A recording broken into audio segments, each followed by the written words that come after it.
Bueno, buenas tardes. Continuamos con el Congreso, con una mesa de debate, una mesa redonda en la que vamos a tratar de analizar una serie de aspectos centrados principalmente en intentar clarificar algunas cuestiones sobre la figura de Andrés de Vandelvira en torno a la evolución tipológica desde el punto de vista arquitectónico en su obra, el impacto que tuvo su trabajo en el marco europeo, también el carácter de contemporaneidad, como digo, que tiene la figura de Vandelvira a día de hoy, el influjo en el arte italiano, también, por supuesto, en el arte francés, y luego los grandes mecenas. Por tanto, vamos a analizar de forma pormenorizada el carácter de la familia Cobo y, evidentemente, todas las obras que encomendaron a Vandelvira.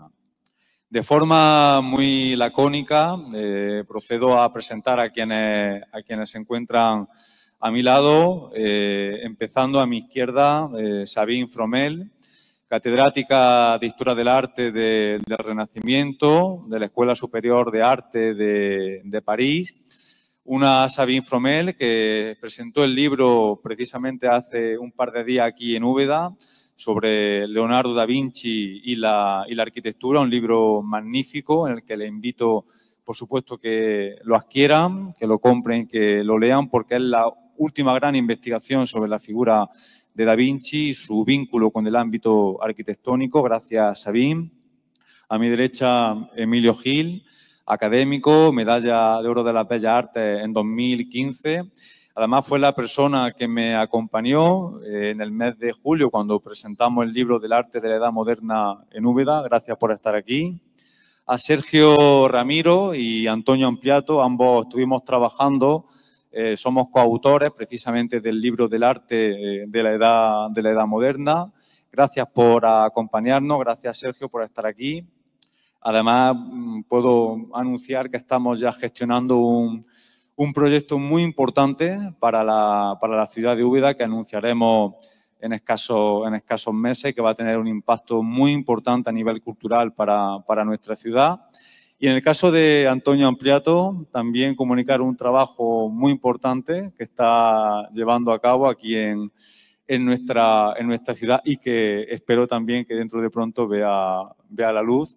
Así que muchísimas gracias, Antonio.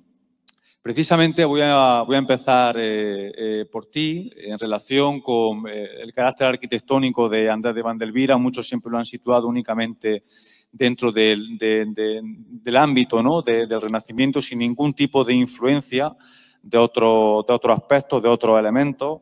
Y me gustaría preguntarte qué elementos de la arquitectura gótica o medieval se pueden apreciar en la obra de Andrés de Vandelvira, ¿no? Tenemos aquí tres plantas, las de Villar, las catedrales de Sevilla y de Jaén. Cuéntanos, por favor.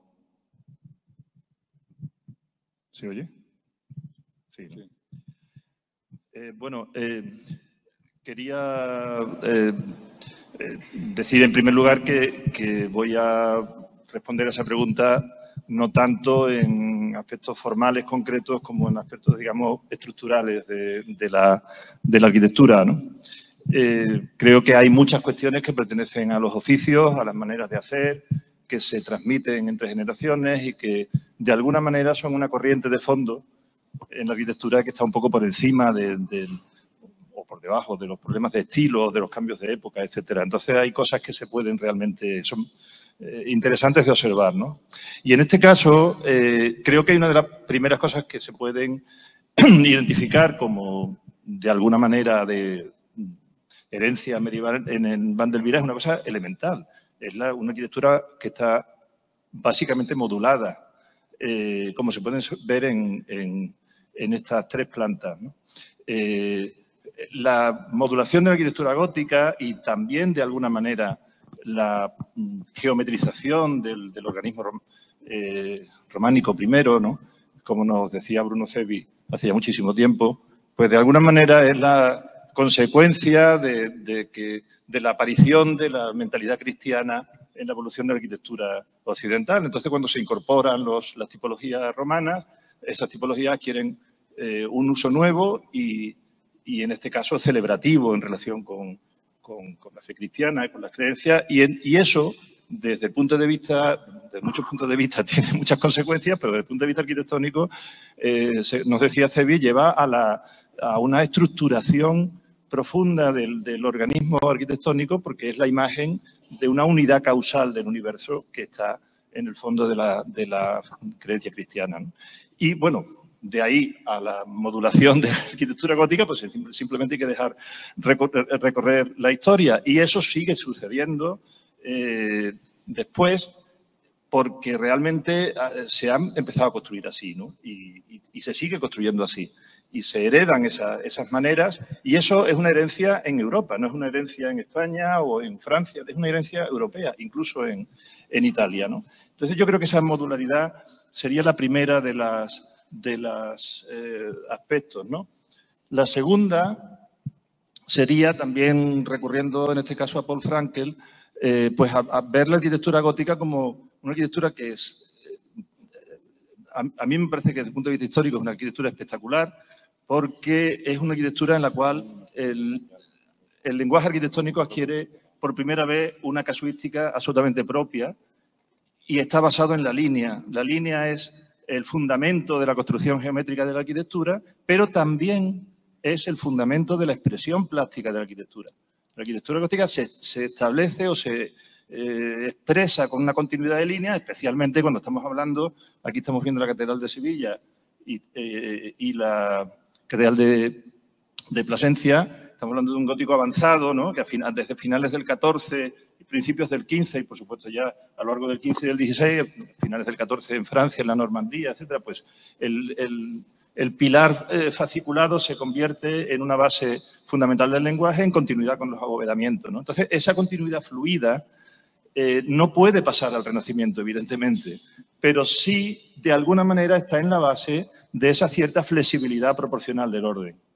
Está utilizando, por ejemplo, Van der Wira, pero insisto que también. Y la otra cuestión sería, lo veíamos en la foto anterior, pero vale esta, el espacio salón. El espacio salón también es una evolución fundamental a finales especialmente a final de la arquitectura gótica, en los últimos momentos, y es una tipología que de alguna manera valora perceptivamente el espacio. Por eso es tan moderna, ¿no? Tanto Eneas Piccolomini, cuando habla de la catedral de Urbino, o las frases que se conservan, los textos que se conservan de los maestros tardogóticos castellanos cuando defienden o proponen esta tipología, pues es eso es el triunfo de la luz, la iluminación, la amplitud, etcétera, ¿no?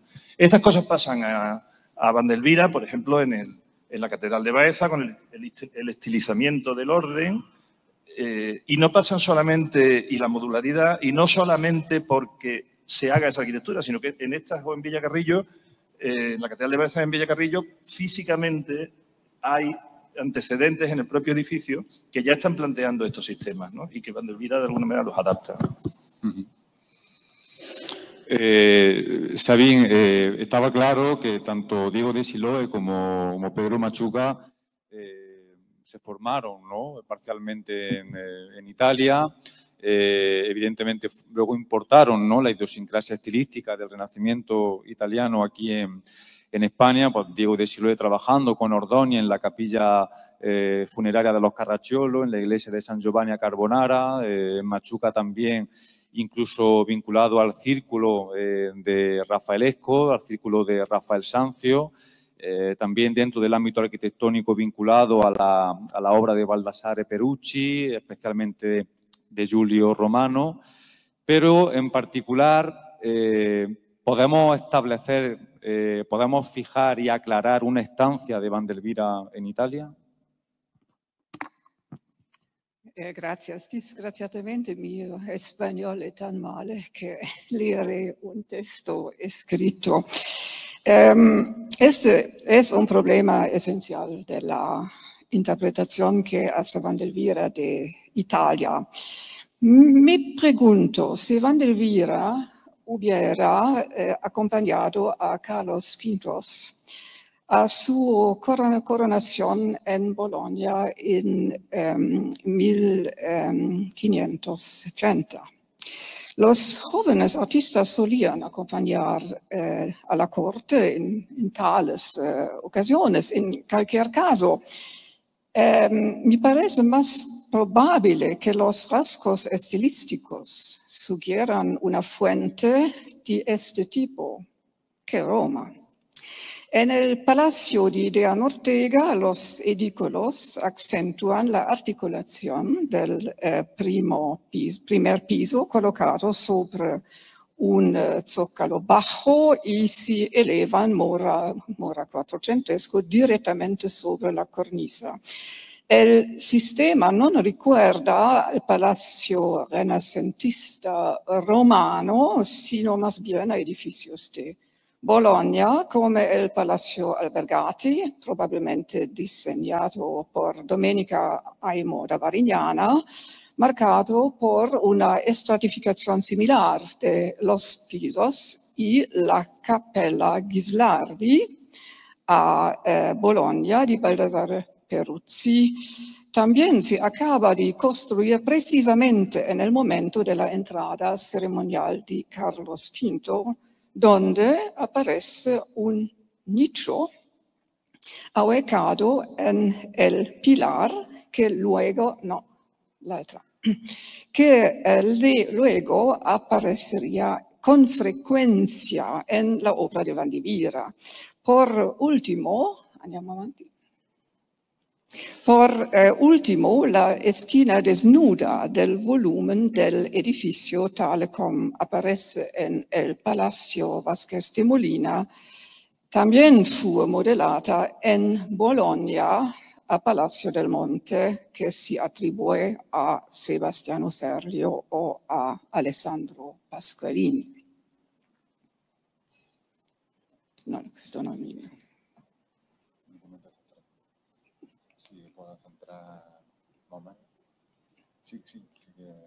Ma adesso andiamo, la prossima quale sarà?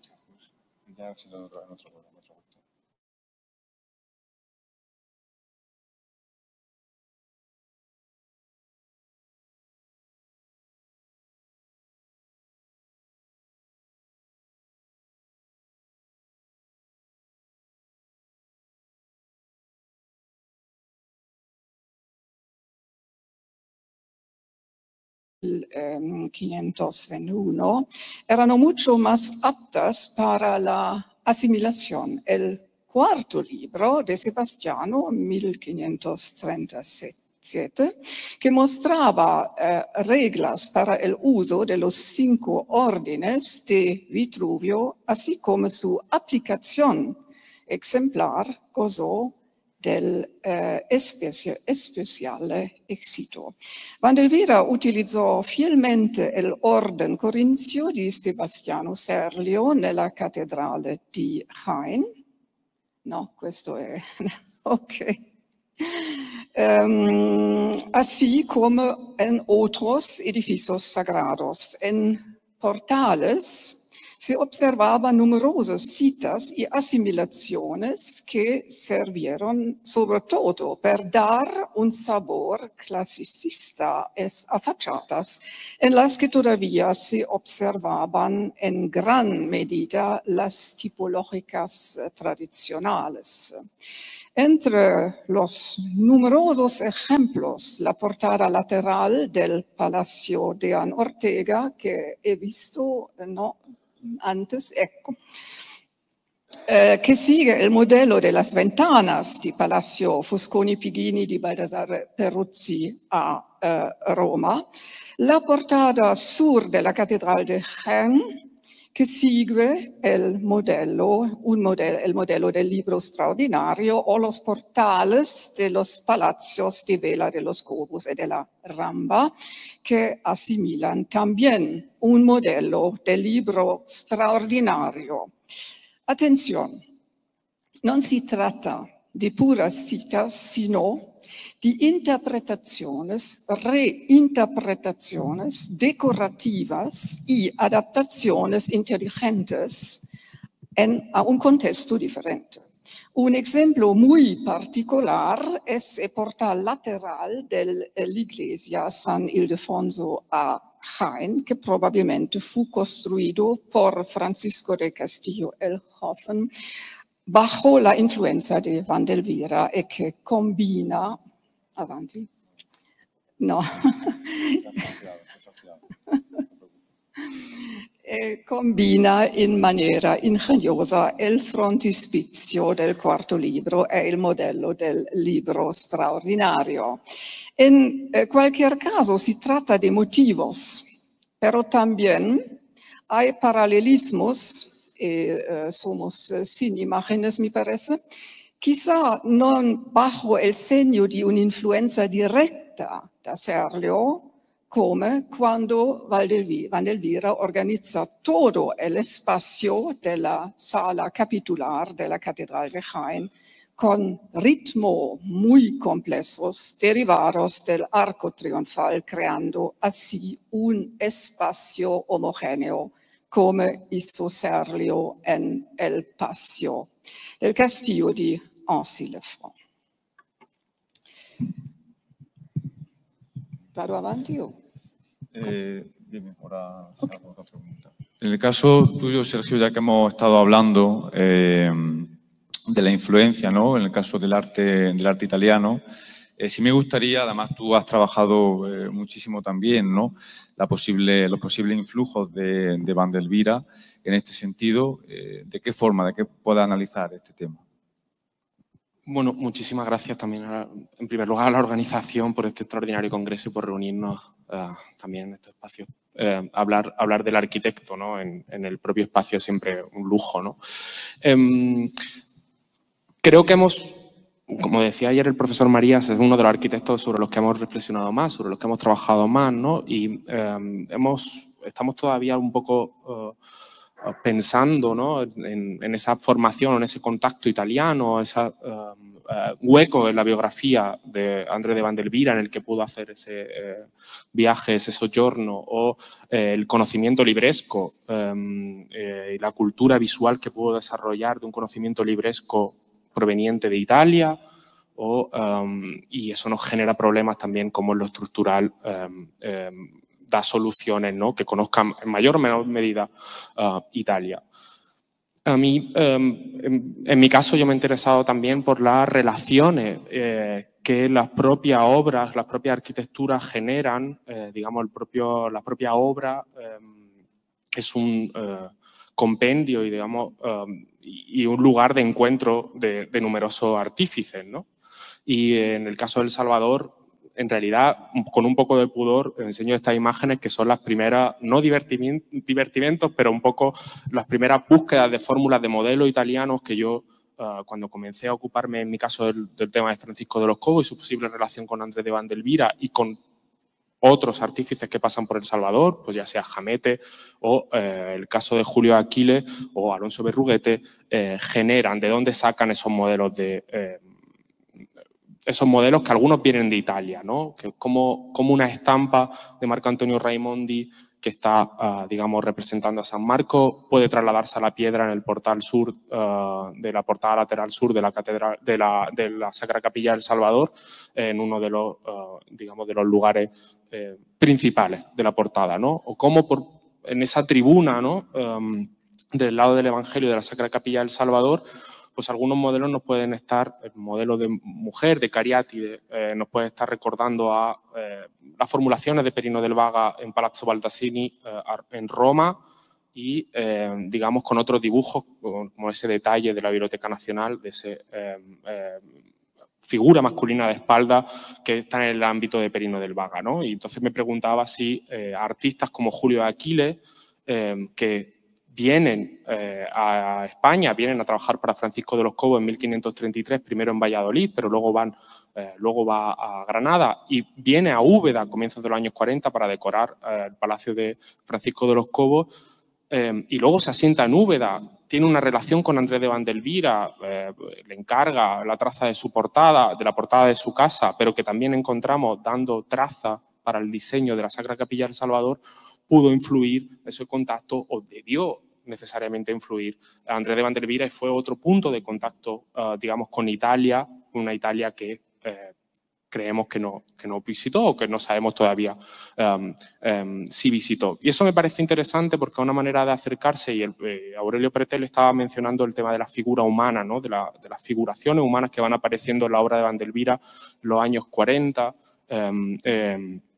tanto en Baeza como en Úbeda, ¿no? Que pudo venir de un conocimiento también libresco, todos estos libros que están relacionados con Juan Vázquez de Molina, en el que aparecen figuraciones de romanos con sus lorigas, con sus calzas, etcétera, pero que también parece que es un punto de contacto con artífices como Julio de Aquiles, ¿no? Incluso atenciones por formulaciones o por espacios en los palacios, que en Úbeda son de una modernidad en los años 30, sobre todo 40, muy interesante.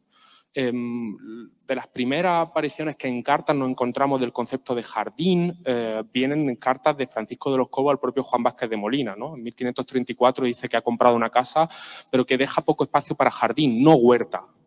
Dice jardín. Y también dice que en otro momento le escribe a Juan Vázquez de Molina alegrándose de que en los jardines y florestas de los Fugger en Augsburgo esté pasando un buen tiempo, ¿no? Y esos jardines a la italiana, en diferencia de la huerta, pues provienen también de elementos, de la inserción de elementos como fuentes monumentales, fuentes que vienen, por ejemplo, de Génova, que tenemos documentadas, que llegan para Francisco de los Cobos y que muy probablemente coloca en su jardín de su palacio de Úbeda, y del que, bueno, traigo ahí un boceto de una formulación parecida a cómo debió ser la primera, la parte más baja de esa fuente, pero que nos acerca al concepto también de figura, algo mayor que el natural en este caso, pero de figura en mármol, la sensualidad de los juegos del agua y el uso del mármol de Carrara, esas ideas de figuraciones que generan también una cultura visual con la que yo creo que se familiarizó Andrés de Vandelvira y que pudo ser, digamos, un punto de encuentro con una realidad italiana que no estaba todo, digamos, en los libros, o con el efímero encuentro con Siloe, o con el tiempo que durase los encuentros con Machuca, etc. Muchas gracias. En tu caso, Emilio, ¿qué referencias actuales consideras que hablan de la contemporaneidad de Vandelvira? Muchas gracias. Buenas tardes. Muchas gracias, José Miguel, por la presentación. Muchas gracias por invitarme a participar en esta mesa redonda. Voy a participar en un congreso en el que yo me considero en alguna medida un outsider, y me voy a explicar. Tengo la intención de que cuando Juan José Almagro me invita a participar en este congreso, lo hace pretendiendo cubrir lo que se podría calificar como la cuota del exótico. Exotismo, en mi caso, que todavía se acentúa más gracias a esta mini máscara que me pusieron ayer en el otro hospital de Úbeda, fruto de un percance que tuve a la entrada, tal vez por mi ansia en escuchar las intervenciones de ayer por la tarde, que por cierto lamenté perderme, ¿no? Mi formación viene del mundo de la arquitectura. Toda mi vida profesional se ha desarrollado en el ámbito del diseño gráfico, sin embargo, ¿no? En el diseño gráfico editorial, en el dispositivo y en el de branding, fundamentalmente. En todo congreso que se precie, yo creo que tiene que haber eso, una cuota para el exotismo, para el exótico, que enfoque los temas que se están tratando desde el quórum de las intervenciones de una forma lateral. O sea, yo creo que es una especie como de complemento, no en lo fundamental, pero sí interesante en su visión, ¿no? Aquí es donde entro yo. Ayer el profesor Marías, en su intervención por la mañana, habló de contemplar desde la contemporaneidad. Y esto me parece que es un tema interesante también para aportar en este congreso, ¿no? Y me gustaría hacer unas breves consideraciones que sirvan para aproximarse a Vandelvira desde la contemporaneidad, precisamente.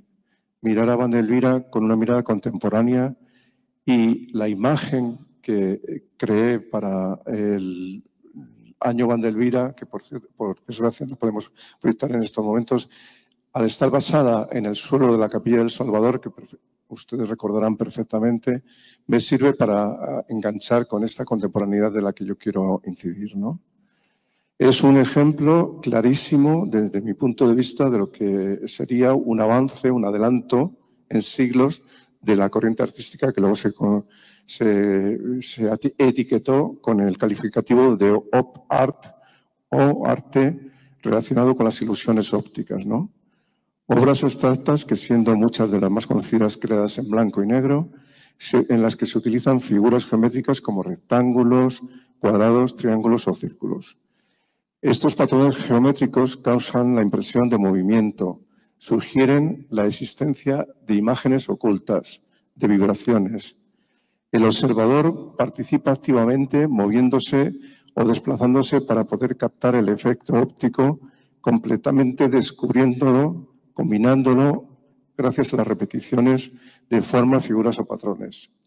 De alguna manera, el arte óptico, el op art, se podía relacionar también con otra corriente artística, en este caso de la música contemporánea, como es el minimalismo, que no es tanto una música en tonos o en intensidades bajas, sino que es la repetición de patrones, como ocurre con las composiciones de Steve Reich, John Adams o Philip Glass. Los artistas que surgieron después de la Segunda Guerra Mundial no solo se preocuparon por comunicar un sentimiento, sino que exigían del espectador una participación activa, igual que el logo de Vandelvira. Y en este sentido, me parece que está plenamente justificado hablar de contemporaneidad, igualmente que se podría hablar de la contemporaneidad de artistas contemporáneos en el campo del op art, como pueden ser Elena Sins o Vera Molar o Manfred Moll en Alemania.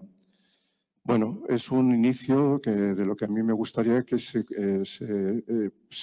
aportara también desde el punto de vista de las artes visuales contemporáneas en relación con Andrés de Vandelvira. Gracias, Emilio.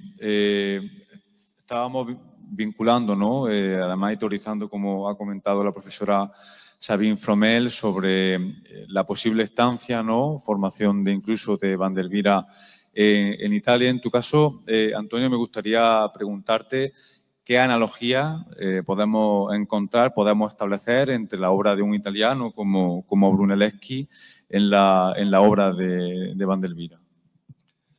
Bueno, yo quería hacer una pequeña revisión de la obra de Brunelleschi precisamente porque es absurdo plantear una influencia directa de Brunelleschi en Vandelvira, por lo menos tendría que ser objeto de hallazgos documentales, etc.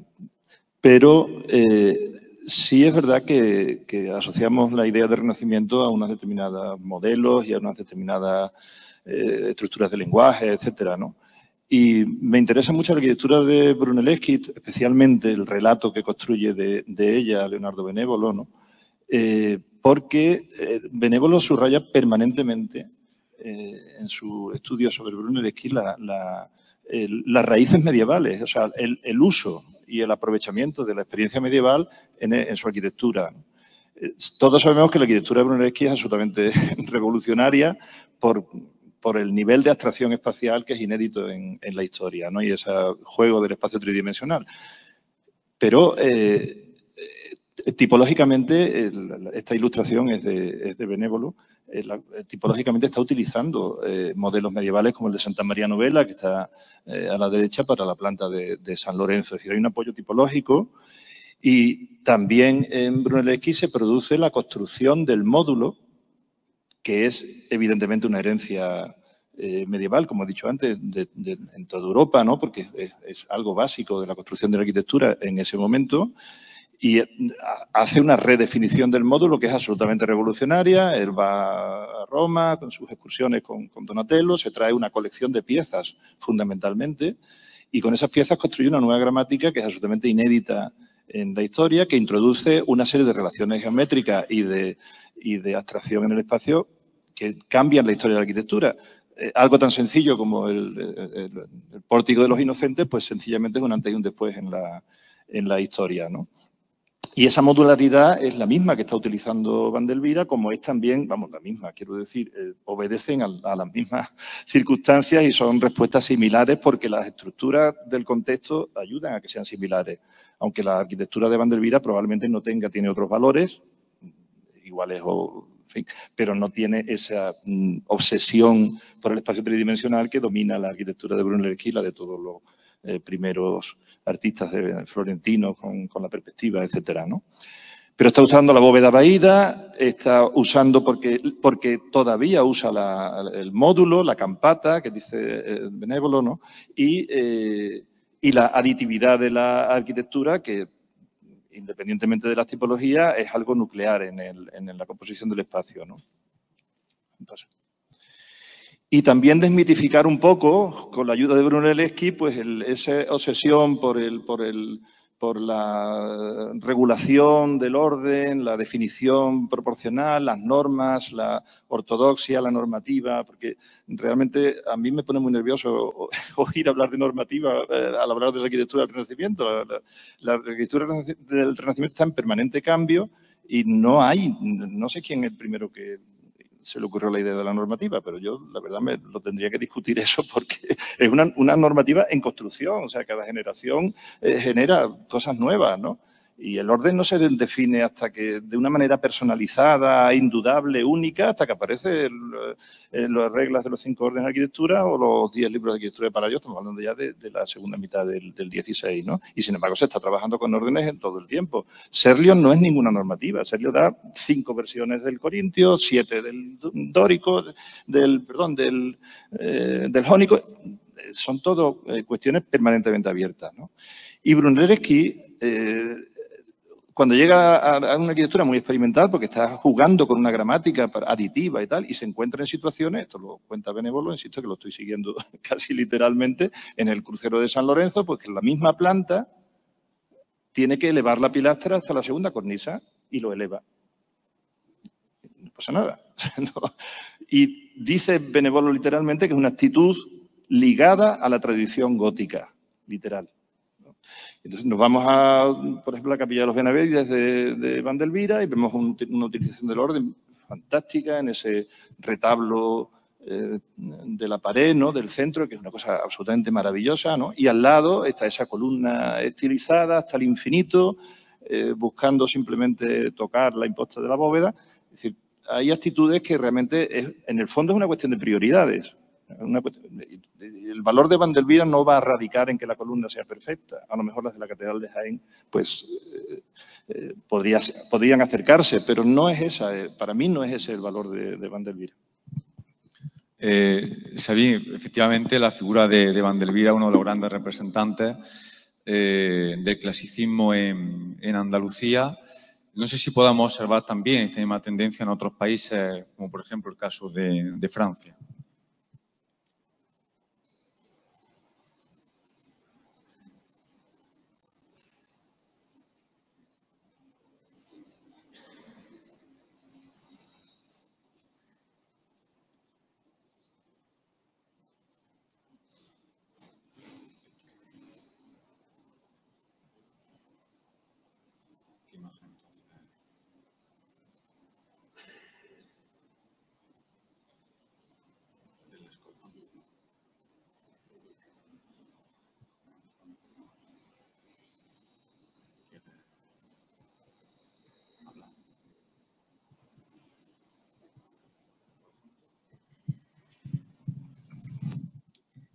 Sí, gracias. La Francia también tiene una fuerte tradición gótica y desde los años 40 ha ido evolucionando hacia un propio clasicismo. Uno de sus principales representantes fue Pierre Lescaut, que trabajó en estrecha colaboración con el escultor Jean Goujon, al igual que Vandelvira lo hizo con Esteban Jamete. El viaje a Italia de Lescaut sigue siendo solo una suposición. Y la influencia de Serlio fu di grande importancia para él tanto en el tratado como en los edificios de Serlio en Francia. Al igual de Vandelvira, Lescaut no buscó a sus favoritos en Roma, cuya arquitectura con sus órdenes canónicos y su escasa ornamentación era difícil de combinar con la persistencia de tradiciones góticas. En su lugar se inspiró en los modelos de Venecia, no sé si podemos ver, no, desgraciadamente faltan las imágenes. O en la corte del Gonzaga a Mantua, donde el clasicismo se practicaba con menos rigor y mayor libertad decorativa. Las superficies de las paredes aquí son más contrastadas y dejan más espacio para invenciones poco convencionales. Ambos artistas parecen haber quedado impresionados por el lenguaje de Giulio Romano, como el juego de audaces agrupaciones de columnas acanaladas nella sacrestia della cattedrale di Rennes, disgraziatamente sin imagen, o il Tribunal del Louvre que hemos visto ahora. Este demuestra claramente que la recepción de los modelos italianos se orienta hacia las preferencias locales. Sin embargo, a diferencia de Vandelvira, Lescaut no pudo contribuir a la renovación de los edificios de la iglesia. En Francia se siguió construyendo en estilo gótico y las formas italianas solo se fueron imponiendo muy lentamente. Gracias, Sabine. Sergio, una de las cuestiones también un poco que, digamos, se han intentado clarificar, ¿no?, en la última monografía, en los últimos trabajos de investigación que se han llevado a cabo sobre la figura de André de Vandelvira, es de qué forma se contacta con este arquitecto para iniciar su trabajo en la Sagrada Capilla del Salvador. Y desgraciadamente sigue el problema abierto y es complejo y aprecio. Me ha gustado mucho la presentación esta mañana de Aurelio Pretel porque, bueno, pues tenemos ahí un problema sobre cómo Francisco de los Cobos cómo elige, ¿no? Y en realidad tenemos la certeza, o podemos casi tener la certeza, de que no elige directamente, sino que elige con intermediarios, ¿no? Digamos que si Vandelvira lo ponemos en contacto en 1536, ¿no?, porque está firmando la ejecución de la Sacra Capilla del Salvador con digamos, con las trazas escritas que nos han llegado de Diego Siloé. En 1537 se está digamos, fechando la realización de la capilla del Deán Ortega. Nos estamos un poco preguntando cómo desde 1500 mediados de la década de los 30 del siglo XVI está trabajando en la Sierra de Segura junto a Luna, junto a Mújica, y cómo llega en 1536 y contrata una obra junto a Alonso Ruiz, la obra de la Sacra Capilla del Salvador, ¿no? Un Alonso Ruiz que, por otro lado, como decía el profesor Pretel esta mañana, parece que está repitiendo obras después de haber intervenido en la capilla de la iglesia de Santo Tomás, la capilla familiar de los Cobos, ¿no? Además, un Alonso Ruiz del que todavía pues, estamos buscando de dónde viene, ¿no? Un testimonio ya de 1569, pero un testimonio de Juan Merlín, que un notario, escribano de Úbeda, muy ligado a la familia Cobo. Él reconoce que ha firmado el contrato para la capilla familiar en Santo Tomás y que este Alonso Ruiz lo reconoce como un cantero que venía de Sevilla, lo cual nos pone más problemas todavía, ¿no? Y luego está repitiendo, sancionado, no solo elegido muy probablemente por el deán Ortega, también junto a Vandelvira para la Sacra Capilla del Salvador, sancionado por otro arquitecto que está en la órbita de Francisco de los Cobos, como Luis de Vega, al que todavía tenemos que conocer mejor, ¿no? Al que todavía nos falta una comprensión, pero sin lugar a duda, en ese primer contrato de 1536, Luis de Vega está sancionando, además Luis de Vega en la documentación se lo reconoce también como experto en el arte de cantería, está sancionando que estos dos canteros estén haciendo cargo de una obra tan compleja como era El Salvador, ¿no? Por tanto, es un problema todavía abierto en el cual parece Francisco de los Cobos tener poca decisión, ¿no? Si hacemos un repaso que muchas veces es muy útil, ¿qué relación está teniendo Francisco de los Cobos con la arquitectura desde los años 20, ¿no? Pues ha encargado su palacio en Valladolid a Luis de Vega, que está construyendo, parece, desde el invierno de 1524-1525. En 1525 encarga esa capilla familiar en Santo Tomás a Alonso Ruiz y a Bartolomé Copado. Lo encarga en un viaje que hace a Jaén.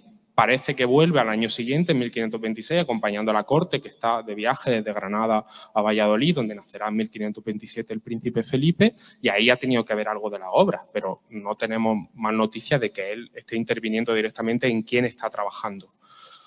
1528 parece que Luis de Vega puede pasar por Úbeda porque va a Granada a supervisar las obras que se están haciendo en la Alhambra. Por tanto, ha podido ver también algo y reportarlo a Francisco de los Cobos. En todo esto parece que quien está jugando un papel principal pues tiene que ser el deán Ortega, ¿no? Que es el que permanece en Úbeda, ¿no? Y la existencia tan temprana, ¿no? Justo muy ligada al contrato de la Sacra Capilla del Salvador en el 36, de su propia capilla del 37 que le atribuimos en San Nicolás, que le atribuimos a Vandelvira, nos puede dar la idea de que es finalmente el deán Ortega el que está tomando esa decisión. Otro personaje del que no sabemos, del que sabemos muy poquito. ¿Y por qué traía a colación la figura de Luis de Vega? Que yo creo que en Úbeda ha pasado, digamos, como un personaje que parece que solo dar fe de lo que se está haciendo y que parece que no tiene voz sobre quién está construyendo y que yo creo que puede tener una relación o que puede tener un actor principal aquí. Como decía, aparece desde el primer contrato sancionando, desde el primer contrato de El Salvador, sancionando que todo lo que se había reflejado estaba bien y, digamos, dando fe desde su peritaje, ¿no? Pero siempre hemos pensado con Luis de Vega que no construye en piedra, más allá de algún patio sin funciones estructurales, o digamos que es un personaje que no trabaja en arquitectura religiosa. Sin embargo, sabemos ahora que más tarde, en 1542, estaba dando traza o participando en la capilla que Diego de los Cobos y Juan Vázquez de Molina estaban erigiendo en Santa María de los Reales Alcázares. Por tanto, sí trabaja arquitectura en un edificio religioso y sí parece que está trabajando en piedra, ¿no? Y yo creo que Luis de Vega ha podido conocer en alguna medida, o al menos ser un actor principal para validar a Vandelvira ante Francisco de los Cobos. Luis de Vega se escribe directamente con Francisco de los Cobos, pero es que también visita Úbeda en el 30-31 y el deán Ortega está escribiendo una carta a Francisco de los Cobos en el que dice que el palacio se está agrandando, el palacio familiar, que lo ha visto con Luis de Vega y que le envían un dibujo que muy probablemente, un dibujo a mano alzada casi, pero que es de Luis de Vega. Por tanto, no todo este rodeo para decir Francisco de los Cobos no está, digamos, eligiendo directamente, pero sí el deán Ortega y una relación mucho más estrecha con agentes como Luis de Vega son los que están dando la sanción y explican por qué Vandelvira viene a Úbeda y se queda, ¿no? Luego hay problemas, ¿no? En la construcción digamos, el segundo contrato de la Sagrada Capilla del Salvador, etcétera, que lo hacen todo más complejo, pero es ahí, en ese diálogo, en el que se toma una decisión que casi que se le da ya hecha a Francisco de los Cobos para que diga, sí, pues adelante con estos actores. Luego a él le va a importar poco cambiarlo en un momento dado y elegir a otros, ¿no? No sé si entro aquí ahora, ¿sí? Sí, porque aprovechando que has mencionado a Luis de Vega, evidentemente también otra de las cuestiones, ¿no? Preceptivas dentro del mismo contexto será si existe hubo algún tipo de contacto entre la figura de Vandelvira y de Luis de Vega, incluso si fuese plausible o no la posibilidad de incluso un trabajo conjunto en algún edificio. Pues, bueno, en imagen lo que estamos viendo es, todos lo conocemos, el Palacio del deán Ortega arriba a la izquierda, en el que sabemos que Luis de Vega está trazando unas ventanas y unas puertas que no sabemos bien cuáles son. Abajo a la izquierda está el dibujo de la reconstrucción del desaparecido palacio interno en el castillo de Sabiote que el profesor Galera atribuyó a Luis de Vega de una manera muy convincente. Yo creo que nadie tenemos duda de esa atribución a Luis de Vega. Y a la derecha está un detalle un poco del patio del palacio, del reconstruido Palacio Francisco de los Cobos, ¿no? Con esos capiteles rehechos. Los originales los tenemos debajo, como saben, debajo de la reja de la Sacra Capilla del Salvador, que están reutilizando unos capiteles para insertarle una arma, las armas de la familia, con ese interesante cimacio en nacela sobre el capitel que Luis de Vega ha podido utilizar en otras obras como la casa del tesorero Alonso Gutiérrez en Madrid, y si le podemos atribuir esa obra en Madrid, ¿no? Yo creo que, como ven, estoy un poco obsesionado con esta interacción de artistas en obra, ¿no? Y quizá esto me pueda llevar a plantear cuestiones que no sean del todo ciertas, ¿no? Pero sí hay algunas cuestiones que yo creo que Vandelvira, al afrontar su arquitectura palaciega, está viendo en Luis de Vega. Por ejemplo, la introducción del mármol, que es una cuestión que también introdujo el profesor Galera en el debate y que creo que es nodal para entender un poco las diferencias y las características de los palacios, de la arquitectura palaciega áulica de Vandelvira, y que pudo ver en Luis de Vega. No solo que hubiese ya mármol que se está utilizando en Úbeda, sino hay una diferencia fundamental. En el Palacio de Francisco de los Cobos, en Valladolid, no está utilizando mármol en el patio, sin embargo, en Úbeda sí. Y yo creo que está utilizando también mármol porque tiene una experiencia directa con los mármoles que están llegando, por ejemplo, a Sevilla, y sabemos que Luis de Vega está trabajando en la remodelación del Palacio de Pedro I, del Alcázar de Sevilla, y colocando las columnas genovesas en el patio de las doncellas. Eso, los años 40, sabemos que Luis de Vega, por ejemplo, viene a Úbeda en el año 47 porque quiere seguir tratando con Francisco de los Cobos los siguientes proyectos arquitectónicos, solo que Cobos muere en el 47 y nos siguen, ¿no? Yo creo que ese uso del mármol, además de que esté ya asentado aquí, en el sur sobre todo, y que tiene una tradición andalusí también en la Alhambra, digamos que ese uso nuevo del mármol toma impulso en el siglo XVI, y Vandelvira lo utiliza, ¿no? Palacio Juan Vázquez de Molina lo utiliza en este fantástico patio que tenemos en este edificio. Y eso es una interacción que yo creo que está teniendo también con Luis de Vega, o que en parte se puede explicar por la interacción con Luis de Vega. Y digamos que tuvo también que conocer, digamos, cómo construir un palacio, aunque fuese en el interior de un castillo, un palacio que estaba preparado para alojar a la corte, como era Sabiote, ¿no? Estaba preparado por si Carlos V, que verdaderamente se guarda el derecho de cazar en el entorno de Sabiote. Si tiene que venir la corte, el palacio de Sabiote está preparado para alojar a la corte, ¿no? Y digamos que esa idea Vandelvira las puede estar aprendiendo también del que será maestro mayor de obras reales como es Luis de Vega junto a Alonso de Covarrubias, ¿no? Antonio, desde tu punto de vista, más como arquitecto también, una de las personas además que ha estudiado, ¿no? Sobre todo la figura de Diego de Siloé, también, sobre todo especialmente la figura de Vandelvira, hay una de las cuestiones que yo creo que también sería importante aclarar, ¿no? Dentro del foro en el que nos encontramos. Y es si en la obra de Vandelvira nos encontramos un mayor influjo de la arquitectura romana o de la arquitectura toscana.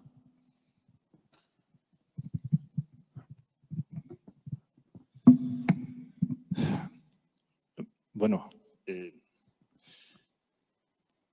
de nuevo insisto en afrontar el problema desde un punto de vista no estrictamente formal, sino de mecanismos estructurales, geométricos de la arquitectura, ¿no? Y la primera imagen es importante.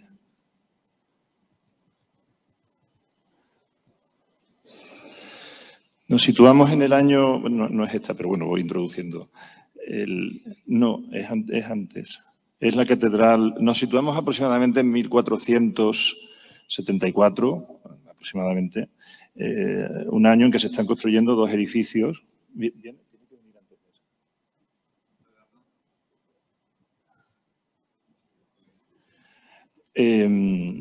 Se están construyendo, iniciándose dos edificios muy interesantes en el paralelismo. Uno es la Catedral de Faenza, de Giuliano da Maiano, y otro es el gran proyecto póstumo de Alberti en San Andrea, en Mantua, ¿no? Son dos edificios que se inician prácticamente al mismo tiempo y tienen un desarrollo constructivo. Ahí está. Aquí lo estamos viendo en las imágenes. A la izquierda está la Catedral de Faenza y a la derecha la San Andrea de Mantua, ¿no? Estamos en las postrimerías del siglo XV y está habiendo un cambio de paradigma. Alberti, lógicamente, lleva tiempo trabajando en sus temas, ¿no? Pero realmente el gran manifiesto filológico de esa nueva enfoque de la arquitectura profundamente filológico, que mira al pasado de otra manera distinta, ¿no? Es San Andrea, y después de San Andrea ya la arquitectura será otra, ¿no? El caso de Giuliano de Maiano es muy interesante porque es un seguidor de Brunelleschi, y sabemos que Brunelleschi deja todas sus iglesias inconclusas, están llenas de problemas, no llegó a producir. Hay muchas discusiones sobre cómo eran los abovedamientos o los techos, ¿no? de las naves centrales, no llegó a construir ninguno. En cambio, Giuliano de Maiano en Faenza traslada por la bóveda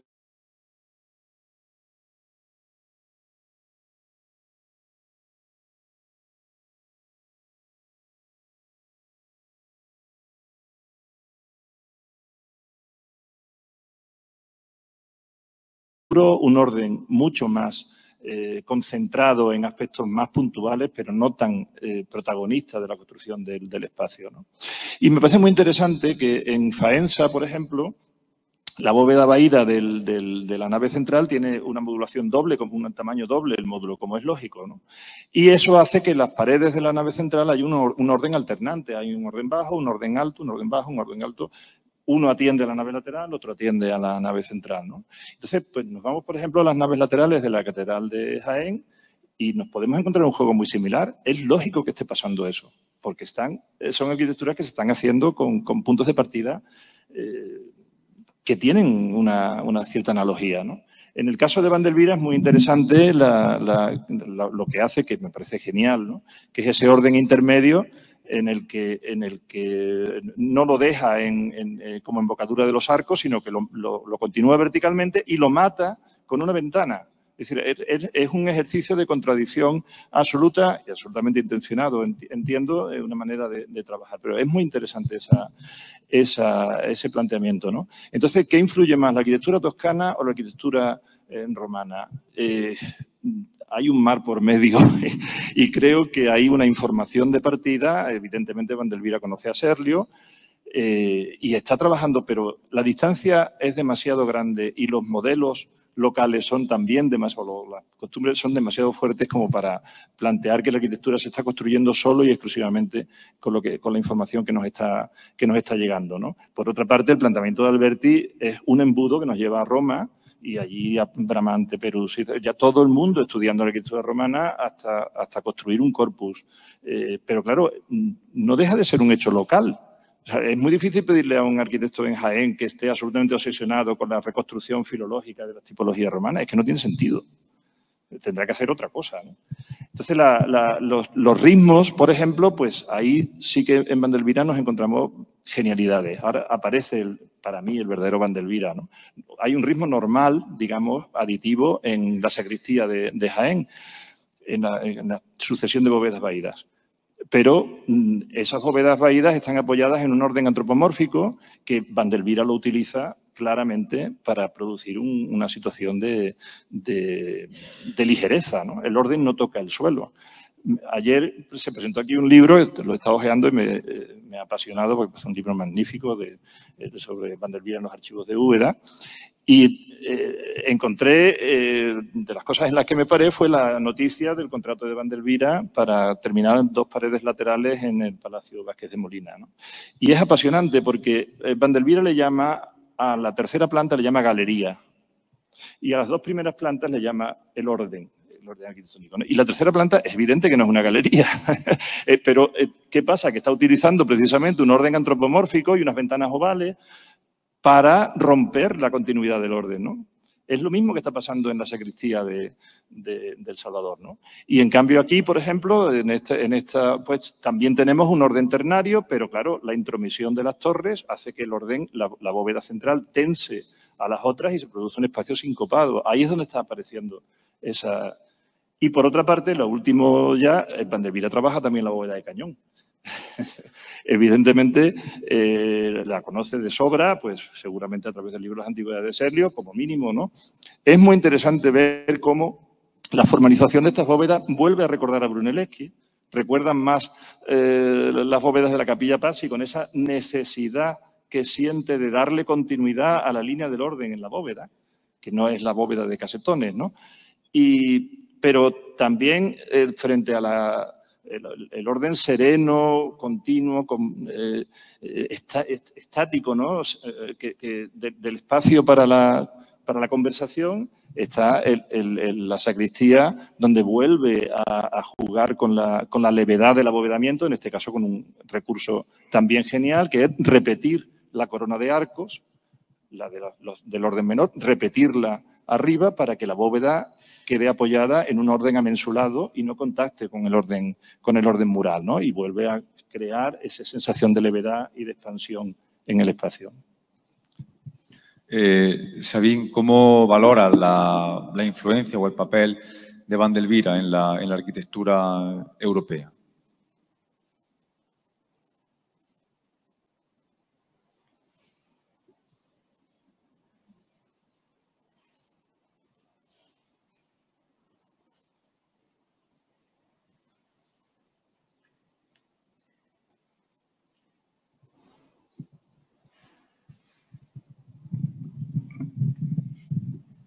Bien, gracias. La historia del arte europea habla del Palacio de Carlo V en Granada a Granada o del San Lorenzo del Escorial, pero demasiado poco de Úbeda, Jaén o Baeza, o desde luego nada, casi nada, di Vandelvira.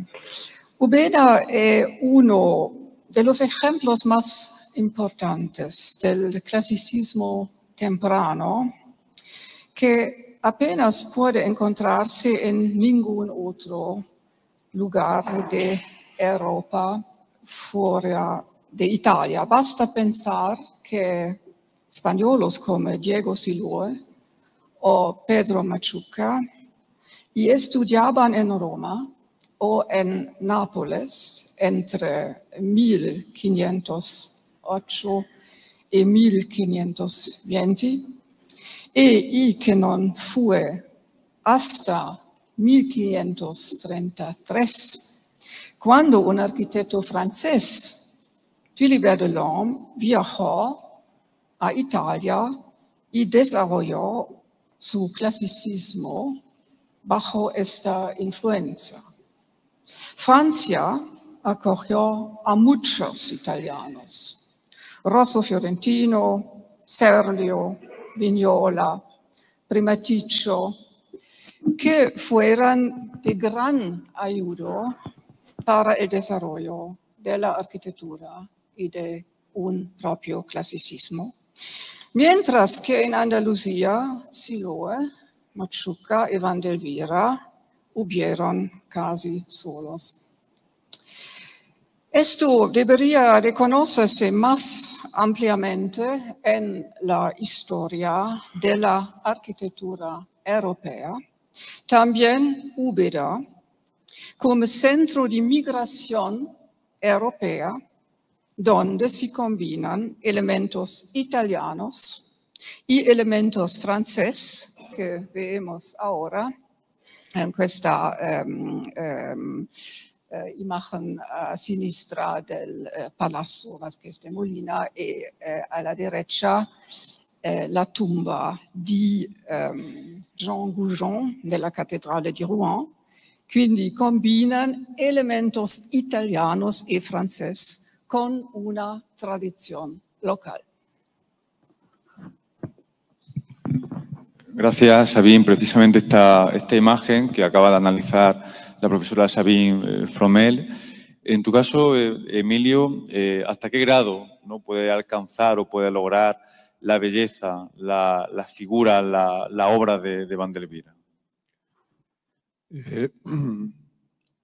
Yo creo que Vandelvira para mí, su rango de belleza va desde el suelo de la capilla de El Salvador hasta la arquitectura magnífica de un espacio como este en el que estamos ahora dialogando, ¿no?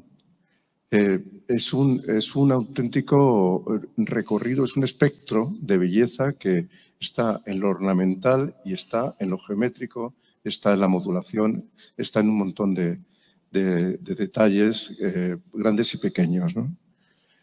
Llevando la respuesta a mi terreno, diría que lo que realmente distingue el diseño gráfico de otras disciplinas artísticas, porque yo considero que el diseño gráfico también es un modo de arte, es la introducción de la tipografía, de la letra.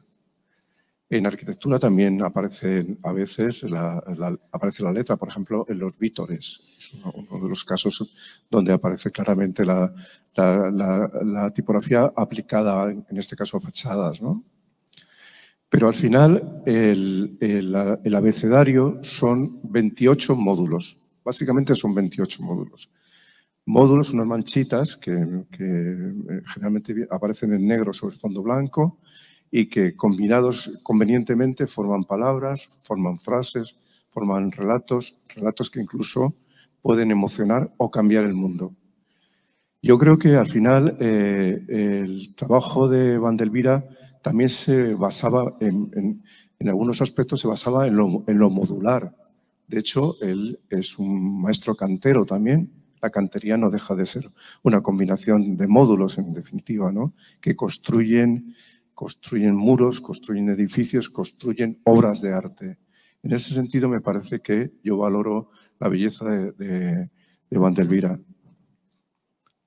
Hemos estado hablando de ciertos vínculos, Sergio, entre la figura de Vandelvira con Luis de Vega, pero también sería conveniente aclarar la vinculación, ¿no?, del arquitecto alcaraceño con las figuras como, por ejemplo, Alonso de Berruguete. No podemos olvidar esa definición de Francisco de Holanda cuando lo denominaba como águila del Renacimiento, a Machuca, al propio Berruguete, a Diego de Siloé y a Ordóñez, trabajando sobre todo también en el caso de Berruguete, la Sagrada Capilla del Salvador, representando iconográficamente el tema de bueno, lo que era el tema de la desacción, ¿no?, de la imagen de Cristo, que además realiza en 1542 en la Catedral de Toledo.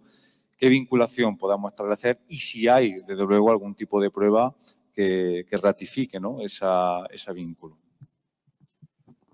Bueno, en este repaso de arquitectos amigos de Vandelvira, la vinculación con Alonso Berruguete es otro de los artistas de familia, ¿no?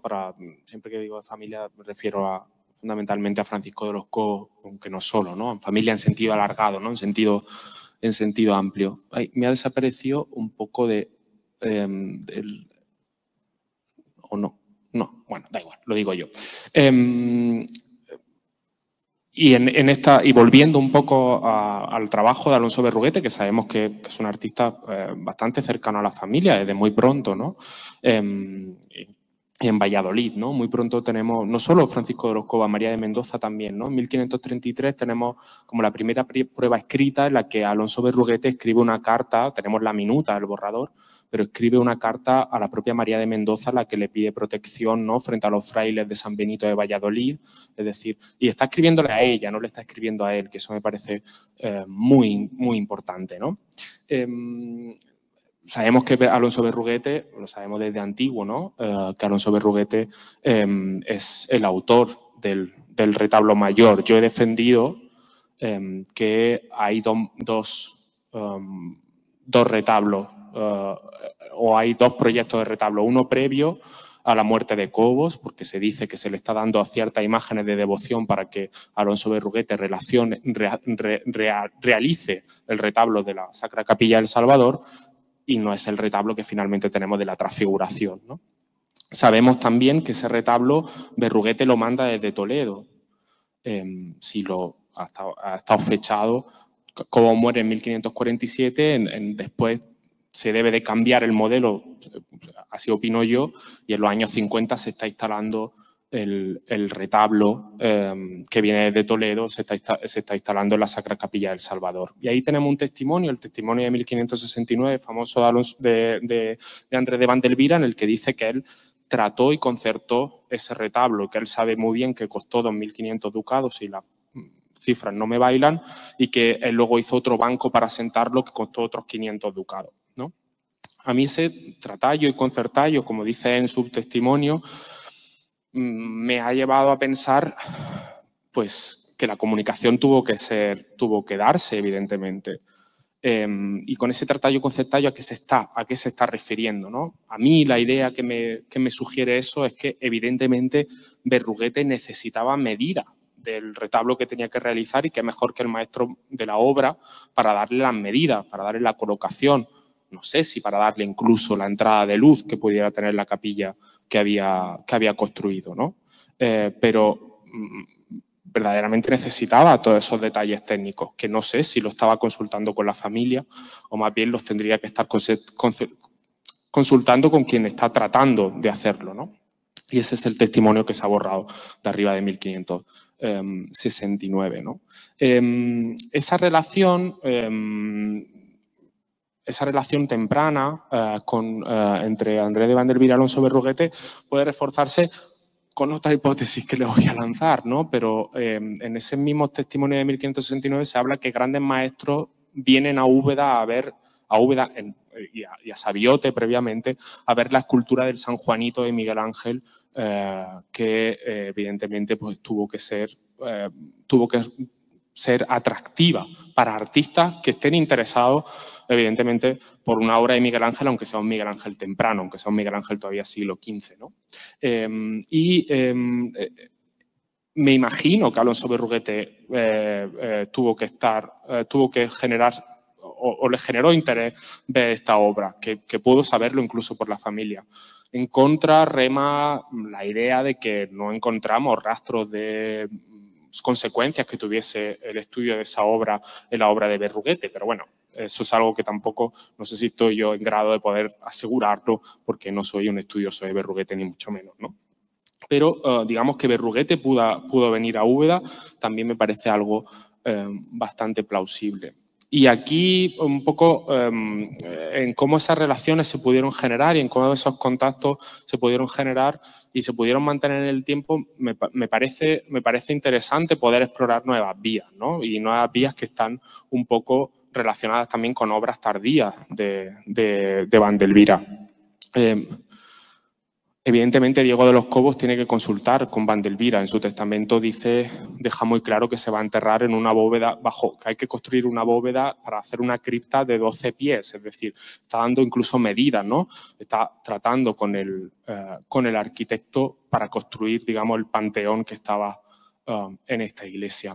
Sabemos, además, de la relación o hemos trazado la relación que pudiera tener un edificio como este con el proyecto de Juan Pardo Tavera en el Hospital Tavera en Toledo. Y, bueno, cómo se establecen, cómo se mandan esos modelos, cómo, además, el proyecto del Cardenal Tavera o del Hospital Tavera, el Hospital de Afuera, va mutando en el tiempo. Desde un proyecto de Covarrubias, si sacamos a Bartolomé Bustamante de la ecuación, ahí el proyecto va evolucionando, ¿no? La primera escalera que habían dividiendo los dos patios desaparece y está el problema de la iglesia. El problema de la iglesia que en los años 40, me podrá corregir, por ejemplo, el profesor María, en los años 40 Berruguete está dando modelos o está generando modelos, uno al cuadrado y otro circular. Y en el año 49 está tratando con Hernán González, si no estoy equivocado, de un modelo de iglesia de planta centralizada. Hay también algún plano que se relaciona con esos primeros modelos de iglesia, que no es el que se construye definitivamente, en el que no sabemos si tenían 4 torres, esquineras. Eso es algo que dice Catherine Wilkinson. Otros autores han desechado esa idea, pero pudiera ser una iglesia de planta centralizada que incluyese torres. Como digo, como nos mostró ayer el profesor María, esa idea de iglesia no es la que tenemos finalmente. Ni incluso las tribunas, que en el año 1560 parece que traza Vandelvira, son las mismas, ¿no?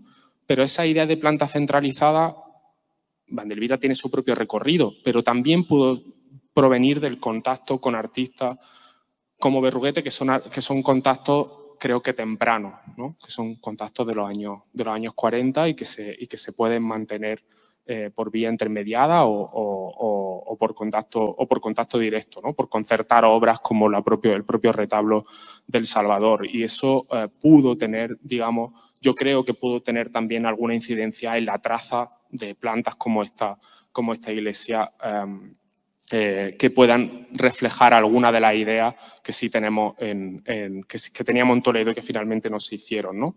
Fundamentalmente porque la vía, quizá yo aquí me esté faltando algún dato, pero la vía Diego de los Cobos pues no parece muy plausible, ¿no? El otro día estaba viendo una carta que ya la voy a mencionar también por cuestión de anécdota y porque es graciosa, ¿no? Lo hablaba antes con Francisco Juan Martínez Roja, de la llegada de Diego de los Cobos totalmente apresurada a Toledo en 1565, llega en un agosto muerto de calor porque no se ha preparado bien para el viaje, no quiere que lo vea ningún médico y finalmente fallece en Toledo, pero no creo que le diese mucho tiempo a tener un contacto con la propia obra del hospital. Tenemos que explorar las vías de Diego Tavera, tenemos que explorar las vías de Bartolomé Bustamante, tenemos que explorar todas esas vías, pero esa conexión, digamos, entre artistas no hay que perderla de vista, ¿no? Porque ahí es donde se están, digamos, estos artistas, digo Andrés de Vandelvira y Alonso Berruguete, porque ahí es donde se están, digamos, tratando los temas de soluciones técnicas que finalmente, Alonso Berruguete no lo reconocemos por arquitecto, traza algunas pequeñas arquitecturas, pero bueno, que tenga una idea que puedan manejar o que pueda contrastar con otros colegas, en este caso como Andrés de Vandelvira, yo creo que es una línea que podemos explorar y que coloca, digamos, a Úbeda, que entendamos, digamos, el arte ubetense en conexión con otras experiencias y fenómenos artísticos peninsulares o como se están explorando aquí también internacionales o italianos. Ya que efectivamente han nombrado incluso también a otros miembros de la familia Cobo, a mí, Sergio, me gustaría también preguntarte sobre el vínculo con otros miembros de la familia el caso, por ejemplo, del propio Juan Vázquez de Molina o de Diego de los Cobos. Muchas gracias. La conexión con Diego de los Cobos yo creo que tiene que ser muy cercana por lo que decía, por lo que hablaba de que en el propio testamento de Diego de los Cobos hay especificidades técnicas sobre cómo tenía que ser no solo la cama de alabastro que se cita en el testamento, que tenía que ser ese sepulcro, sino también incluso las medidas que debía de tener la cripta, ¿no? Con Juan Vázquez de Molina quizá lo tengamos menos trazado, ¿no? Con María de Mendoza, por ejemplo, la Iglesia del Salvador tiene una vida muy larga, constructiva, posterior a la muerte en mayo de 1547 de Cobos. Y en María de Mendoza, ojo, viniendo muy poco a Úbeda, desde Valladolid está enviando cartas y está tomando decisiones en la distancia, ¿no? Está diciendo que se hagan los antepechos de piedra y no estaban trazados por el maestro. Está hablando de otras especificidades de cómo tenía que ser la Iglesia y sigue manteniendo. Ella está hablando, por ejemplo, en los años 70 de que se le hagan los pasadizos para acceder a la tribuna desde Palacio y digamos que nos atestigua un contacto directo, aunque esté en Valladolid y visite poco Úbeda, un contacto directo con la fábrica, y el propio maestro Andrés de Vandelvira está testificando en un pleito, ¿no?, con el obispo de Jaén, en el que defiende sus derechos de patronato, ¿no? Y ahí se ve que tiene un contacto directo con el arquitecto. De hecho, no sería el primero. María de Mendoza no solo le escribe Berruguete directamente, sino que cuando tiene que llamar a Luis de Vega para que trace el hospital detrás de sus casas en Valladolid, lo saca de su trabajo en el Alcázar de Madrid y lo lleva a Valladolid para trazar. Con Juan Vázquez de Molina es interesante porque, como ayer nos mostraba el profesor María, el conocimiento libresco de Juan Vázquez de Molina es algo todavía por explorar, ¿no? A Juan Vázquez de Molina se le están, digamos, dedicando, por ejemplo, la traducción al castellano de los emblemas de Alciato, que hace Bernardino Daza el Pinciano. Se le está dedicando una traducción de Cesare Fragoso, de I Due Philosophi, se le están dedicando a Juan Vázquez de Molina. Y en esa dedicatoria no es una dedicatoria al uso como las que se le hacían a Cobos, de como estás tan cerca del emperador, pues es bueno tenerte contento, ¿no? Por hablarlo un poco de una manera un tanto vulgar, ¿no? Pero en esa dedicatoria se dice por la buena afición que vuesa merced tiene a los libros, ¿no?, y a las lecturas. ¿Quién elige, por ejemplo, a Fray Giocondo para el modelo de la fachada del Palacio Juan Vázquez de Molina, de la Casa Grande? Pues probablemente sea el comitente, vista, digamos, su afición por los libros, sus viajes por Europa y no sabiendo nada, por ejemplo, de la biblioteca, o sabiendo muy poco de la biblioteca del Deán Ortega, sabemos por referencias muy indirectas que debía tener historias de España de Jiménez de Rada, que debía de tener a Terencio, porque se estudia en la Cátedra de Gramática y Retórica del Salvador, que debía de tener a Dante, porque ahí se lee a Dante y eso es prescrito por él. Pues Juan Vázquez de Molina probablemente sí podía tener ese tipo de libros, podía tener acceso a ese tipo de libros o al menos dibujos de ese tipo de libros y puede estar detrás, digamos, del encargo directo a Vandelvira. Sobre todo porque es un edificio singular, como yo creo que ahí estamos de acuerdo, pero sobre todo la fachada es muy singular, ¿no? Marca una pauta totalmente distinta en las fachadas ubetenses del tiempo. Y es, digamos, tiene una traslación muy evidente, ¿no? Y Juan Vázquez de Molina se preocupa mucho por su casa desde los años 30, por la construcción de su palacio.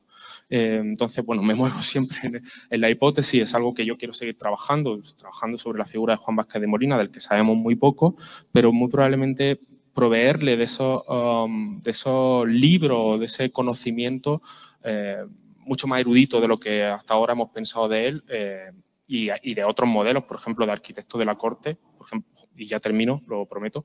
Juan Vázquez de Molina es el encargado de estar supervisando la obra, al menos hasta el 52, de los Reales Sitios, por tanto, está muy bien relacionado.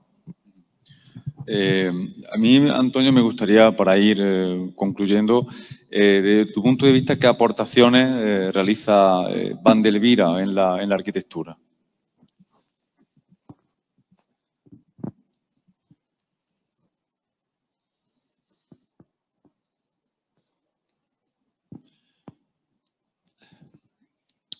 Bueno, en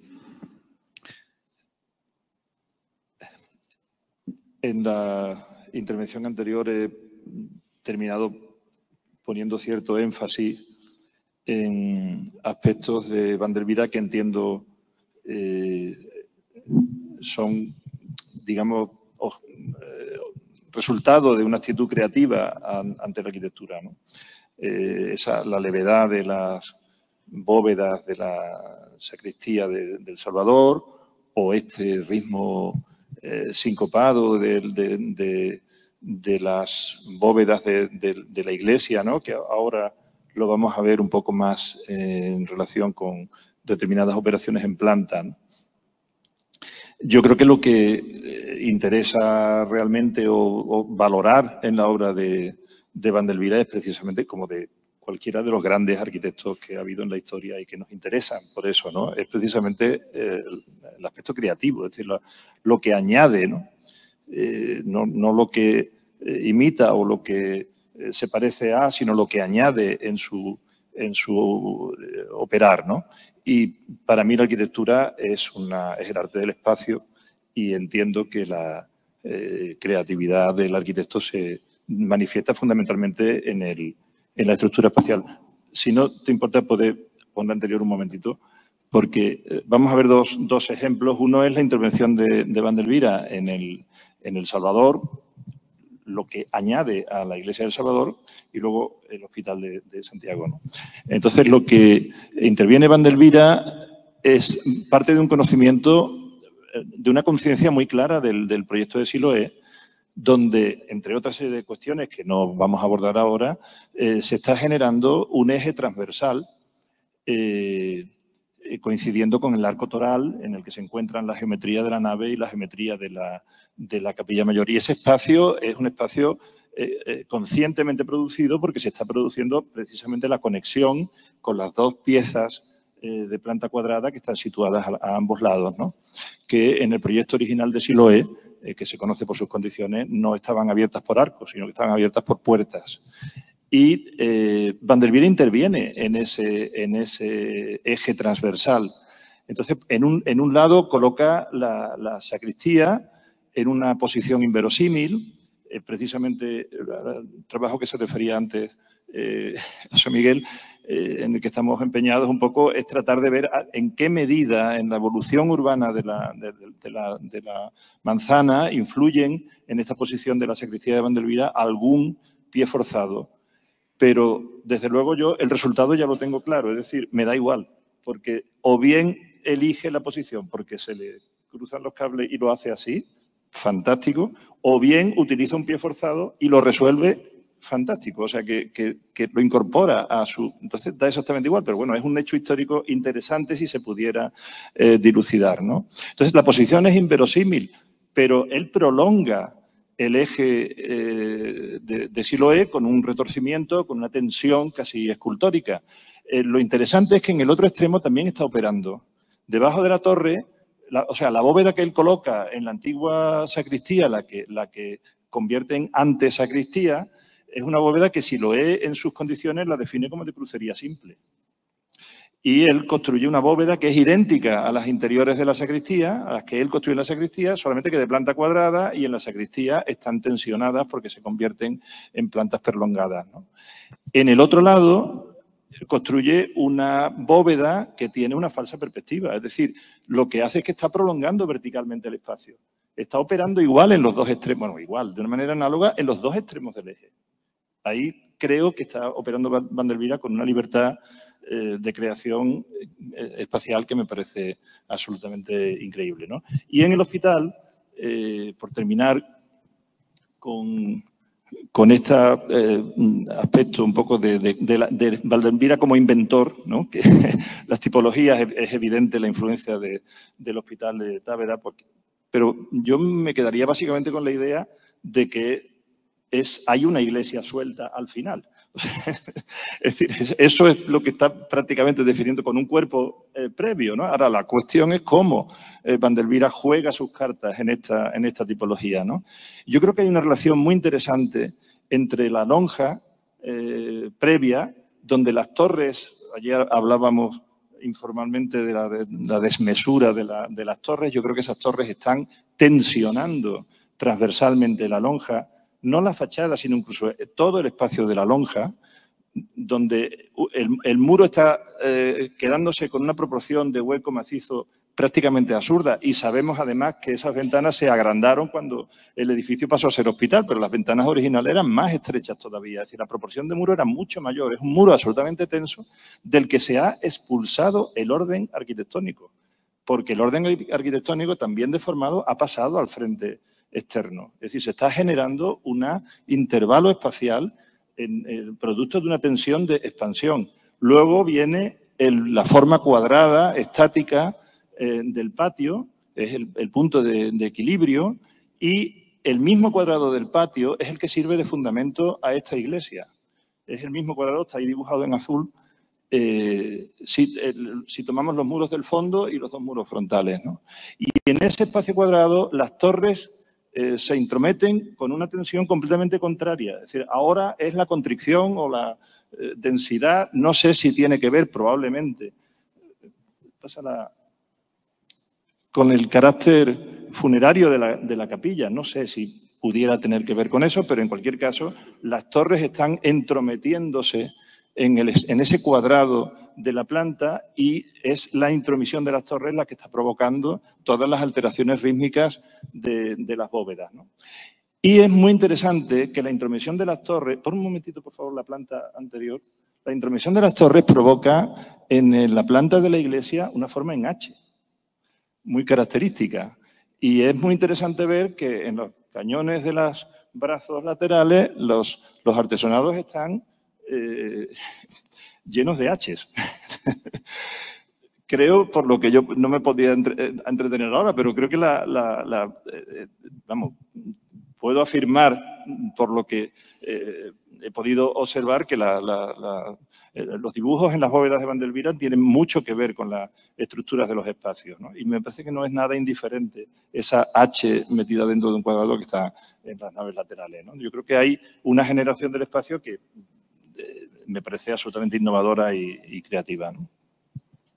¿Podemos hablar, Emilio, de tu punto de vista de Vandelvira como un artista original? Bueno, yo creo que el término original es un término sobrevalorado en estos momentos. Para mí, en mi campo, y creo que en este caso es transmisible a cualquier otra disciplina artística, más que la originalidad, yo creo que lo importante es la búsqueda de la adecuación. Y creo que Vandelvira evidentemente lo es. O sea, es un ejemplo de adecuación en cada una de sus intervenciones, ¿no? Pero de todas maneras, o sea, conectando con la pregunta de la originalidad que me haces, o sea, yo creo que de alguna forma Vandelvira, y esta es una interpretación muy personal mía y por lo tanto habría que contrastarla con otros especialistas, yo creo que Vandelvira sí que es original en el sentido de que hay muchas cosas de su trabajo, de su estilo, de sus propuestas que luego se recogen contemporáneamente, como decía al principio, ¿no? Por ejemplo, Vandelvira para mí es un claro inspirador del movimiento Memphis de los años 80, el movimiento fundado por Héctor Sossas y en el que estaban también Michael Graves o el español Javier Mariscal. Yo creo que es un caso en el que precisamente la geometrización, ese op art del que hablaba al principio del suelo de la Capilla del Salvador, se recoge por parte de los integrantes del movimiento Memphis, o la utilización del tímpano arquitectónico, probablemente con una interpretación casi gamberra de esa utilización del tímpano o de las referencias clásicas, pero se recoge, ¿no? Yo creo que también algunos de los recursos ornamentales de Vandelvira están, por ejemplo, como puede ser la bóveda de la escalera de aquí del Hospital de Santiago, podrían relacionarse con el homenaje al cuadrado de Joseph Albers, por establecer un paralelismo, ¿no? El dibujo de las torres del Hospital de Santiago y lo geométrico me parece que es clarísimo. la bóveda de la sacristía del Hospital de Santiago con una división similar a las viñetas de un cómic. O por último, y me parece que también es un tema interesante para comparar, estaría toda la relación de Vandelvira con la tipografía que se hacía en aquella época, con Aldo Manuzio como primera figura. Gracias, Emilio. Sabine, me gustaría preguntarte sobre el carácter clásico de Vandelvira, tu opinión en ese sentido. Y bueno, también, sobre todo, el otro día en la presentación del libro de Leonardo, llamó mucho la atención porque luego cuando finalizó es cierto que hubo una serie de personas que lo preguntaron al final sobre la influencia y ya un poco también tratada de Sebastiano Serlio en la arquitectura ubetense, ¿no? El otro día además comentabas también que identificaba un predominio del influjo de Serlio en la arquitectura de Úbeda. Sí, gracias. Desgraciadamente faltaban las imágenes necesarias para explicar mis propuestas en manera más clara. Hemos hablado mucho de Vandelvira el tema de este convenio, ma mi parece para entender el carácter específico de la arquitectura de Vandelvira es necesario de hablar también de Diego Siloa y también de Pedro Machuca, perché mi pare interessante di aclarare se Vandelvira ha aprovechado, ha elaborado las experiencias de Diego Siloa y Pedro Machuca en Italia, lungas experiencias, y en qué manera ha podido elaborar estas experiencias. Serlio. Bene, Machuca ha utilizzato il trattato también al Palazzo di Carlo V a Granada, ma al final mi parece che Siloa ha más o menos utilizzato il trattato di Serlio. Estamos de acuerdo, ¿no? Quizá che Vandelvira ha utilizzato tan fuerte il trattato di Serlio perché è stato solo un breve momento o non è stato in Italia. Questo mi parece una questione muy interessante. Altro punto, come è tentato di mostrare sin imágenes, mi parece interessante di collocare il classicismo di Vandelvira, di Siloa, nel panorama dei classicismi europei, perché, come ho detto, in Francia la situazione è molto differente. Son tantos italianos que trabajan a Fontainebleau, que han habido un papel muy importante para el desarrollo de este primero clasicismo che è più tarde che non in Andalusia. Y altra questione fondamentale, esencial, que hemos nosotros hoy un po' analizzato, è la tradizione locale, perché il classicismo dipende dalla tradizione locale. Tradizione che in Francia è caratterizzato per lunghissimo tempo dalla tradizione gotica. Toda la arquitectura sagrada rimane fiel al modello gótico Saint-Eustache. Somos nel 1536, no?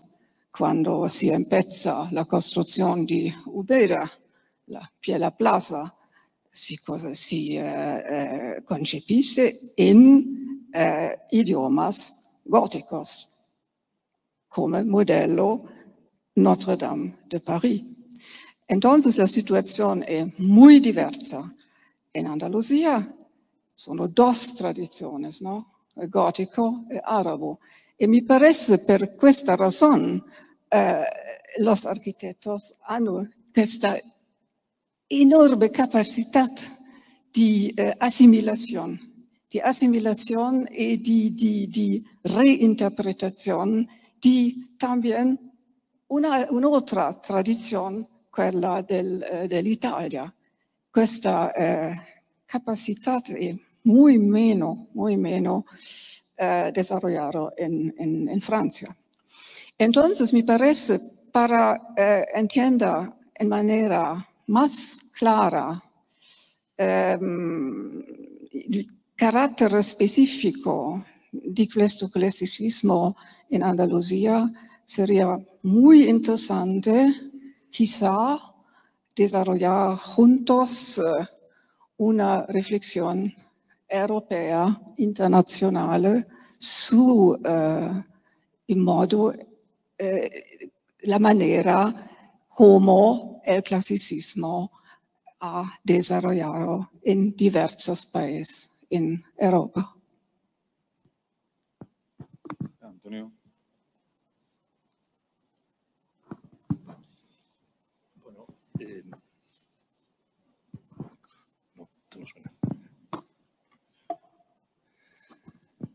Cuando aparece Siloé en escena, nada puede permanecer indiferente. Es un huracán de conocimientos, de capacidad. Yo creo que las últimas, siempre que se ha escrito de Siloé, siempre se ha dicho, tenía necesariamente, por supuesto, se sabe que estuvo en Nápoles, aunque la referencia era solamente el nombre, siempre cabe dudar, ¿no? Pero siempre se ha dicho, bueno, este hombre tenía que estar en Italia. Incluso el propio Manfredo da Furi llega a decir que necesitaba, es obligatorio, que Siloé haya conocido los proyectos de Peruzzi para San Pedro. Bueno, no me atrevería, por supuesto, ni a discutirlo ni a no discutirlo, pero siempre se ha atrevido como absolutamente imprescindible, ¿no? Pero claro, ya cuando han aparecido las últimas aportaciones documentales y se sabe a ciencia cierta que Siloé entre 1510 y 1511 está en Italia, al menos hasta 1517, la cuestión cambia radicalmente. Es decir, es que Siloé se forma en Italia.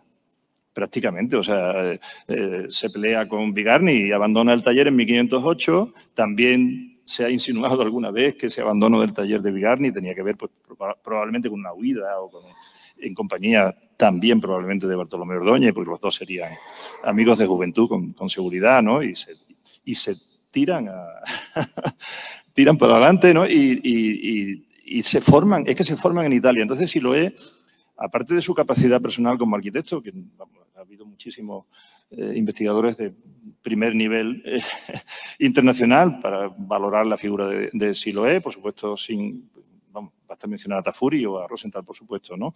Pero aparte de ese valor personal, realmente es que es un caso absolutamente aparte. Este nivel de formación italiana es un caso completamente aparte de cualquier otra circunstancia en España. Es que no hay otro arquitecto similar. Entonces, yo me atrevería a hacer como una pequeña broma cuando en El Salvador de Úbeda, pues evidentemente confluyen o convergen Siloé, Vandelvira, con posiciones personales muy similares, un Siloé que está pues absolutamente en plena madurez y un Vandelvira que prácticamente empieza su carrera profesional, digamos, en solitario, ¿no? Aunque tuviera ya 30 o 31 años, ¿no? Pero está empezando, ¿no? Y, claro, vale se sabe que se reúnen, se saben que hablan, porque en las condiciones, en el contrato de Vandelvira, pues se especifica que hay determinadas cosas que tienen que hacerlas como los habían platicado, ¿no? Entre ellos, ¿no? ¿Vale la experiencia del Salvador por una estancia en Italia para Vandelvira? Yo creo que sí, que prácticamente. Es decir, a mí me parece que el contacto con Siloé tenía que ser absolutamente... Vandelvira queda marcado, es evidente que queda marcado. Y basta ver Siloé cuando llega a Úbeda, ha hecho la Catedral de Granada, ha hecho Santiago de Guadix, la primera iglesia que hace aparte de la catedral, y finalmente el proyecto del Salvador de Úbeda en el 36. No ha aparecido todavía ningún libro de Serlio, publicado ninguno. Pero es que Siloé no lo necesita. Es que viene de allí y se lo sabe todo lo que había allí, ¿no? Ahora, no ha aparecido ningún libro de Serlio. Es decir, el vehículo de transmisión es él. Y esas tres iglesias, incluyendo la de Guadix, que gracias a las aportaciones de Pedro Galera sabemos que es una iglesia de nueva planta y que se conservan sus condiciones, con esa cabecera curva, absolutamente extraordinaria, ¿no? Es una iglesia que engaña a todo el mundo, porque ayer se habló del Mudéjar. Es una iglesia que está en el catálogo de arquitectura mudéjar de la provincia de Granada. Claro, si lo está manipulando una tipología como le da la gana, le da igual el lenguaje, porque tiene capacidad para hacer lo que sea. Pero a lo que iba es una secuencia de operaciones tipológicas, de encuentro entre planta centralizada, planta longitudinal, que es brutal. Y Vandelvira termina haciendo la Catedral de Jaén, y la Catedral de Jaén para mí es una síntesis perfecta en un espíritu ya de la segunda mitad de siglo prácticamente, ¿no? Que esté en el borde, donde no hay una planta centralizada, pero el propio módulo de la capilla mayor se convierte en un elemento centralizador. Ayer también se leyó una interpretación preciosa donde se decía que el altar tenía que estar exento para que la palabra de Dios se difundiera en todas direcciones. Está hablando del mismo efecto que hace Siloé en Granada. Entonces yo creo que la vía Siloé es una cosa muy especial, que sí habría que abrir un nuevo capítulo, ¿no? Bueno, pues muchísimas gracias a los cuatro. Yo creo que hemos tratado la relevancia de Vandelvira desde un punto de vista no únicamente local o provincial, sino también del impacto, ¿no? Y posteriormente también del influjo de la turística en la obra de Vandelvira, el vínculo también con la familia Cobos, que evidentemente también tenemos que tratar, el carácter contemporáneo, la tradición clásica, ¿no? Como bien ha comentado la profesora Sabine Fromel, no únicamente en Andalucía, sino también ese clasicismo y el posible influjo en el arte francés. Y bueno, pues muchísimas gracias por su asistencia, también por su atención.